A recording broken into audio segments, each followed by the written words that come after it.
Batman the Murder Machine #1, which is the cyborg evil Batman combination. This is written by Frank Thierry and Terry.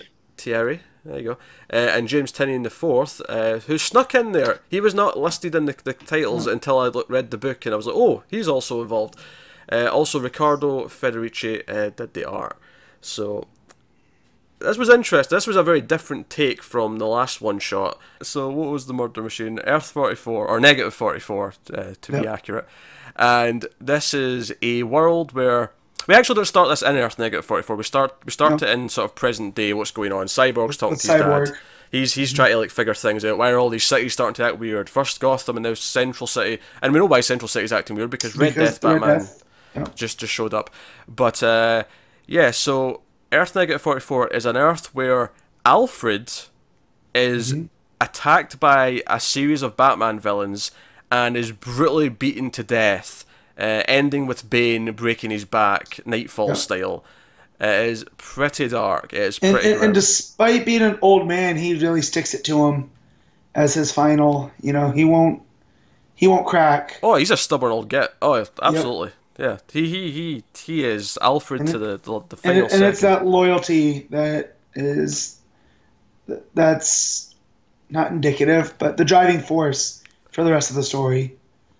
But of course, this breaks Batman. This just breaks him, and it turns out because of course Batman has been working on an Alfred AI for when after he's gone, and he sets this loose in the world. But it basically becomes Skynet and starts like killing people, and Batman kind of goes dark and is okay with this and lets him into himself, and he becomes a cyborg version of Batman that is assisted with his Alfred AI. So this is 2 in a row now that we've had that when Batman gets corrupted, he takes out the rogues. Not the rogues, but his rogues gallery.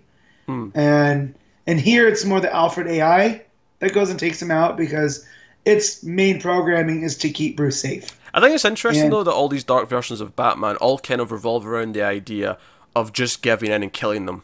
That's kind of a running theme here.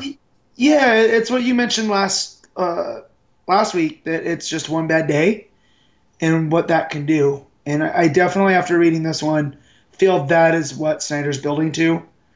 Is, you know, it's the fact that Bruce has never given into that one bad day.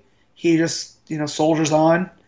That's what makes him, you know, the Batman instead of one of these dark versions that gets erased because it can't exist. Yeah. Well, it was interesting because the whole this world dying isn't really a factor in like why this Dark Batman becomes Dark Batman itself. It comes up after. It's because of Alfred. Yeah, it comes up after when Batman Who Laughs shows up at the end of his story and like says, "Oh, by the way, this world's dying. I'm recruiting you for yada yada yada." But it shows up in present continuity on our main Earth and attacks Cyborg, and a lot of the issues Cyborg try to fight him off. I will say I really liked the art in this issue. It had a lot of mood to it. A lot of it really had this sort of melancholy sadness to it. It was gritty in that way that it's like really brutal, but it's beautiful in that. So like, really clean art, like you just said. It's moody, but yeah, it's there's a scene where the murder machine Batman kills Cyborg on his Earth and just like rips his head and spine out. Yeah, I was like, in present day Earth Zero. Yeah. Yeah. Wait. Yes. No. That was he didn't do that to our Cyborg. At the end, he rips his. Oh, you're right. You're right. Yeah, as on his Earth. You're right. Okay, now because I know what you're talking about though. He rips his head out and he's met his robotic spine is just dangling. Yeah, I got confused for a second. But yeah. Gotcha. Well, no, because when they get to the Justice League satellite where Cyborg is, that they basically use his dad, Cyborg's dad, Silas, to his computing and whatnot through Star Labs is what gives them access to the Justice League satellite. And through that, then they take out Cyborg, and it's all the Dark Knights, if you will, that take out Cyborg in another super brutal fashion. Like they remove his limbs and he's still around and kicking, but he's not a threat. Yeah, because they all show up at the end, and the satellite gets transformed into this evil version of the Watchtower, and because I do like the whole when you see sort of glimpses of what the world became before the Batman Who Laughs like recruited him. You see what was on the cover. You see these big kind of very Terminator-esque. Like I compared it with Skynet earlier, but it is very Terminator-esque. The big sort of rolling machines that are sort of taking over the cities and stuff. Yep. And we see that's what's happening in Detroit. That's what's actually happening now on Earth Zero. Is Detroit's been taken over by the Murder Machine Batman. Yeah. Because as Cyborg in the beginning, he starts looking if Central City's fallen and now Gotham, then he needs to check the rest of the cities of the Justice League's homes. So he checks, Amnesty Bay and DC for Wonder Woman and Metropolis. So yeah, and then he sees Detroit fall because of the Murder Machine. And I gotta say, probably the coolest name. Like, it's just fun to say, the Murder Machine. That's all right. I don't know if it's as good as something to say. I don't know, the Dawnbreaker. Well, that's a good name. I don't know about that. We'll see after next week. Because this is what Batman. I'm not talking about. I mean, I don't know what the backstory is. No, I'm just saying in context of what happens in the issue. Like, he is a straight up, like, the Alfred AI is the Murder Machine. Like, that's what it does to protect Bruce. So there's a nice little bit of context there. But yeah, super dark. Definitely an uptick. So I feel like if each of these is going to ramp up, I don't kind of want to know what's going to happen in The Man Who Laughs. Because, oh man.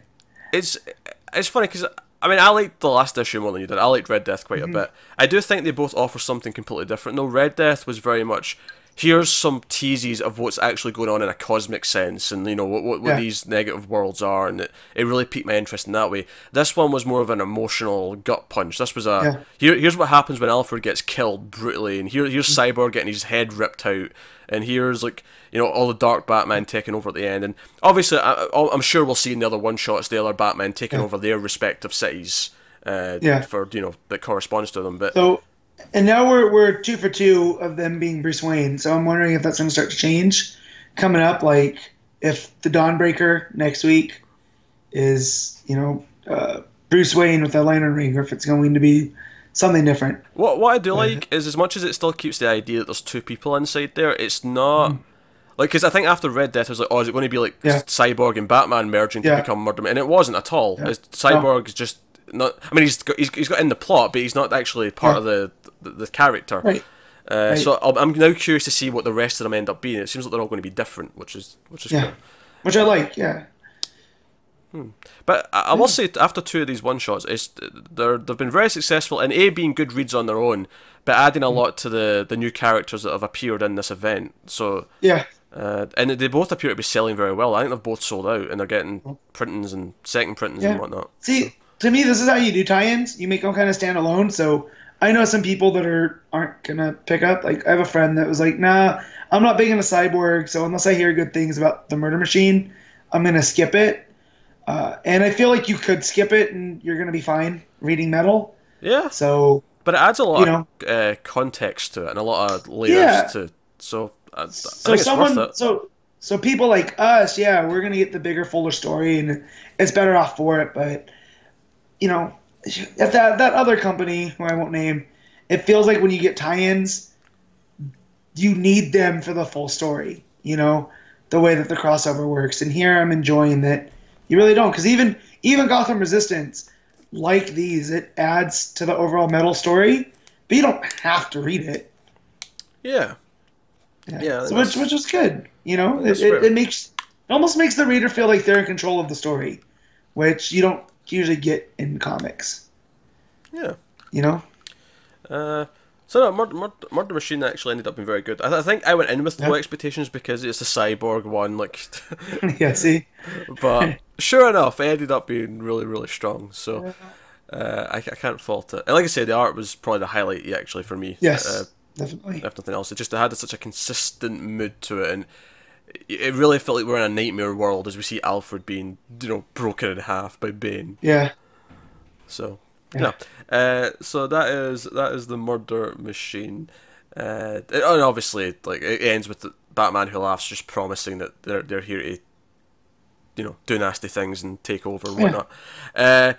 So interestingly, it does say to be continued in Dawnbreaker next week.